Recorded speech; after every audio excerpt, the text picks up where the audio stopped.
નમસ્તે વિદ્યાર્થી મિત્રો, ફરીવાર તક્ષશિલા વિદ્યાલયના આ વિડીયોમાં તમારું સ્વાગત છે. વિદ્યાર્થી મિત્રો, આપણે ધોરણ 12 વિષય સંસ્કૃતનો પહેલો વિષયાંક વેદામૃતમ વિશે અભ્યાસ કરતા હતા.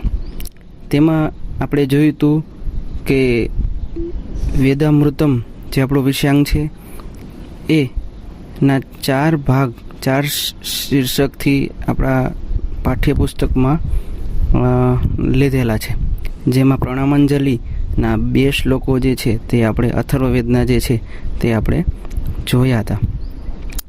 તેમાં આપણે જોયું હતું કે જે પ્રણામ કરવામાં આવે છે જયેષ્ઠ બ્રહ્માને, કે આજે જેની ભૂમિ એની ઓળખ છે, અંતરિક્ષ એનું ઉદર છે, સ્વર્ગને જેને મસ્તક ઉપર ધારણ કરે એવા જયેષ્ઠ બ્રહ્માને નમસ્કાર કીધા હતા.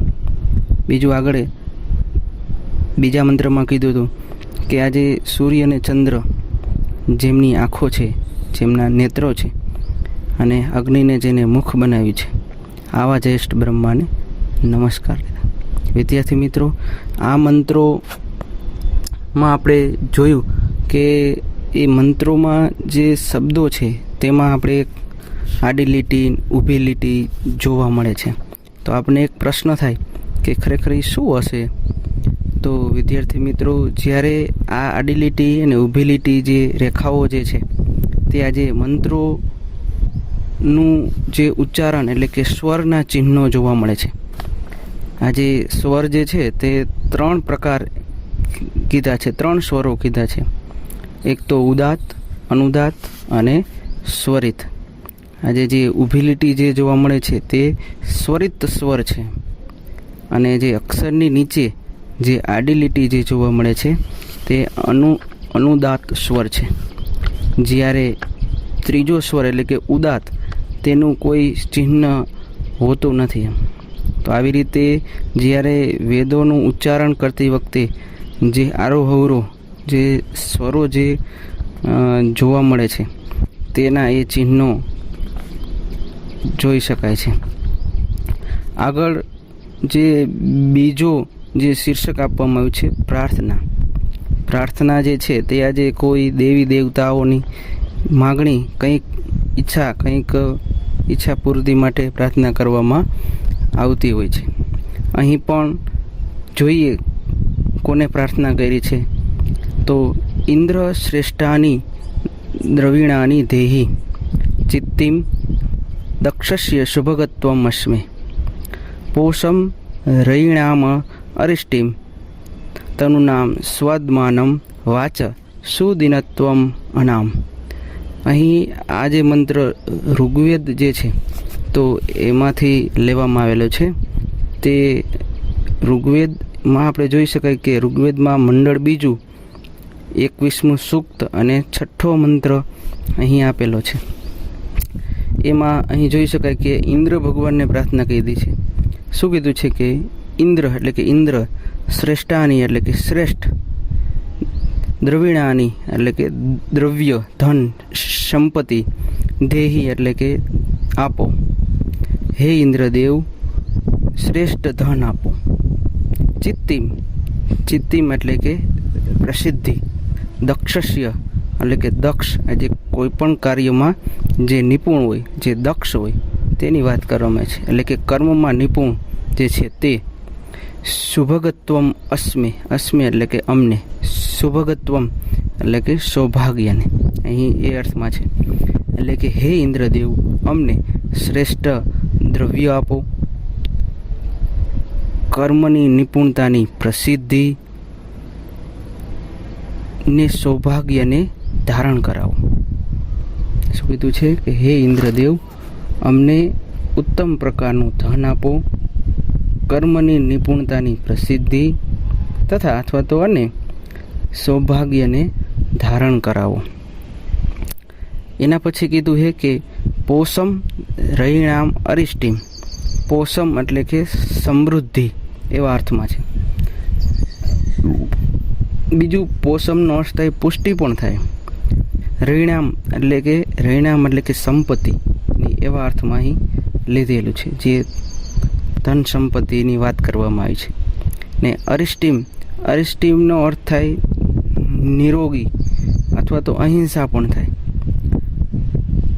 તનું નામ, તનુ એટલે કે શરીર, તો કે શરીરની અહિંસા તો એવો એ બંધ બેસતો આવે નહીં, વાક્ય રચના ન બને, પણ નિરોગીતા આવે, શરીરની નિરોગીતા. અહીં સંસ્કૃતમાં બે અર્થ જ્યારે થતા હોય તો ત્યારે વાક્યોમાં જે બંધ બેસતું આવે તે એનો અર્થ આપણે લેવાનો હોય છે. એટલે કે શરીરની નિરોગીતા. સ્વાદમાનમનો અર્થ કર્યો છે મધુરતા. તો કે કેની મધુરતા? તો કે વાચ એટલે કે વાણી, એટલે કે વાણીની મધુરતા. સુદિનત્વમ અહનામ એટલે કે સુદિનત્વમ અહનામ, સુદિન એટલે કે સારા દિવસો, સુદિનત્વમ અહનામ એટલે કે સારા દિવસો આપો, સારા દિવસો પ્રદાન કરો. એટલે કે આખી છેલ્લી લીટીનું ભાષાંતર આવી રીતનું કર્યું છે કે સંપત્તિની સમૃદ્ધિ, શરીરની નિરોગીતા, વાણીની મધુરતા અને સારા દિવસો પ્રદાન કરો. ફરી એકવાર, સંપત્તિની સમૃદ્ધિ, શરીરની નિરોગીતા, વાણીની મધુરતા અને સારા દિવસો પ્રદાન કરો. સુદિનત્વ મહનામ એટલે કે સારા દિવસો પ્રદાન કરો. ફરી એકવાર આખા શ્લોકનું ભાષાંતર કરું છું. હે ઇન્દ્રદેવ, અમને શ્રેષ્ઠ ધન આપો, કર્મની નિપુણતા અથવા તો કર્મ નિપુણતાની પ્રસિદ્ધિ અને સૌભાગ્યને ધારણ કરાવો. સંપત્તિની સમૃદ્ધિને, શરીરની નિરોગીતાને, વાણીની મધુરતાને અને સારા દિવસો પ્રદાન કરો. શીર્ષક બીજું, પ્રાર્થનાનો બીજો મંત્ર. મેઘામ વરુણો દદાતુ મેઘામ અગ્નિ પ્રજાપતિ, મેઘામ ઇન્દ્રશ્ચ વાયુશ્ચ મેઘામ ધાતા દદાતુ મે સ્વાહા. યજુર્વેદમાંથી લેવામાં આવેલો છે, જેમાં 32મો અધ્યાય અને મંત્ર નંબર 15. મેઘામ મે વરુણો એટલે કે અહીં વરુણ ભગવાન જે છે, વરુણ દેવતા, એને પ્રાર્થના કરવામાં છે કે હે વરુણ દેવ, મેઘામ એટલે કે બુદ્ધિ, પ્રજ્ઞાની વાત કરવામાં આવી છે. દદાતુ એટલે કે આપો. મેઘામ અગ્નિ પ્રજાપતિ એટલે કે અગ્નિદેવ. પ્રજાપતિ એટલે કે પ્રજાનું પાલન કરતા જે છે દેવ, તે પ્રજાપતિ, પ્રજાના પાલક. એટલે કે હે વરુણદેવ, હે પ્રજાપતિ અગ્નિદેવ. અહીં બંને દેવતાઓને સંબોધીને કીધું છે કે હે વરુણદેવ, હે પ્રજાપતિ અગ્નિદેવ. મેઘામ, એટલે કે મને અથવા તો અમને, એટલે કે અમને મેઘામ દદાતુ એટલે કે ઉત્તમ બુદ્ધિ આપો. હે વરુણદેવ, અમને ઉત્તમ બુદ્ધિ આપો. અહીં જે વરુણદેવ અને જે પ્રજાપાલક જે અગ્નિદેવ જે છે એમની પાસે માગણી કરી છે કે અમને ઉત્તમ બુદ્ધિ આપો. મેઘામ ઇન્દ્રશ્ચ વાયુશ્ચ એટલે કે મેઘામ એટલે કે બુદ્ધિ, ઇન્દ્રશ્ચ એટલે કે ઇન્દ્રદેવને કીધું હે ઇન્દ્રદેવ, વાયુશ્ચ એટલે કે હે વાયુદેવ, મેઘામ ધાતા એટલે કે ધારણ કરનારા જે દેવ છે તે, એટલે કે હે ઇન્દ્રદેવ, હે વાયુદેવ, હે ધારણ કરતા દેવ. મેઘામ એટલે કે અમને બુદ્ધિ આપો, અમને શ્રેષ્ઠ બુદ્ધિ આપો. સ્વાહાનો અર્થ કર્યો છે કે અહીં જે હોમ યજ્ઞ જે આજે કરવામાં આવતો હોય ત્યારે જે આહુતિ આપવામાં આવે, તો એ આહુતિની વાત કરવામાં આવે છે કે આહુતિ આપીએ છીએ, એટલે કે અમે આહુતિ આપીએ છીએ. એટલે કે હે ઇન્દ્રદેવ, હે વાયુદેવ, હે ધારણ કરનારા દેવ, અમને શ્રેષ્ઠ બુદ્ધિ આપો. અમે આહુતિ આપીએ છીએ. શું કીધું છે કે અમે એના માટે આહુતિઓ આપીએ છીએ, સમર્પિત કરીએ છીએ. ફરી એકવાર બીજી લીટીનું ભાષાંતર. હે ઇન્દ્રદેવ, હે વાયુદેવ, હે ધારણ કરતા દેવ, અમને શ્રેષ્ઠ બુદ્ધિ આપો. અમે આહુતિ આપીએ છીએ. ફરી એકવાર આખા મંત્રનું ભાષાંતર. હે વરુણદેવ, હે પ્રજાપતિ અગ્નિદેવ, અમને શ્રેષ્ઠ અથવા તો ઉત્તમ બુદ્ધિ આપો. હે ઇન્દ્રદેવ, હે વાયુદેવ, હે ધારણ કરતા દેવ, શ્રેષ્ઠ બુદ્ધિ આપો.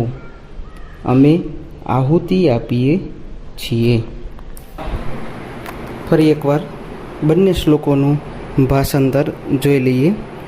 અહીં જે પ્રાર્થના કરવામાં આવી છે તે ઇન્દ્રદેવ, વાયુદેવ, વરુણદેવ, અગ્નિદેવ જે છે એમની પાસે પ્રાર્થના કરી છે કે અમને ઉત્તમ પ્રકારનું ધન આપો, અમને ઉત્તમ પ્રકારની બુદ્ધિ આપો. તો પહેલો મંત્ર એમાં જોયું કે હે ઇન્દ્રદેવ, કે અમને ઉત્તમ પ્રકારનું ધન આપો, કર્મની નિપુણતાની પ્રસિદ્ધિ, સૌભાગ્યને ધારણ કરાવો, ઐશ્વર્યની વૃદ્ધિ તથા શરીરની નિરોગીતા આપો, વાણીની મધુરતા અને સારા દિવસો પ્રદાન કરો. બીજો મંત્ર એમાં જોયું હતું કે હે વરુણદેવ, હે પ્રજાપાલક અગ્નિદેવ, હે પ્રજાપતિ અગ્નિદેવ, અમને શ્રેષ્ઠ બુદ્ધિ આપો. હે ઇન્દ્રદેવ, વાયુદેવ, હે ધારણ કરતા દેવ, અમને ઉત્તમ બુદ્ધિ આપો. અમે આહુતિ આપીએ છીએ.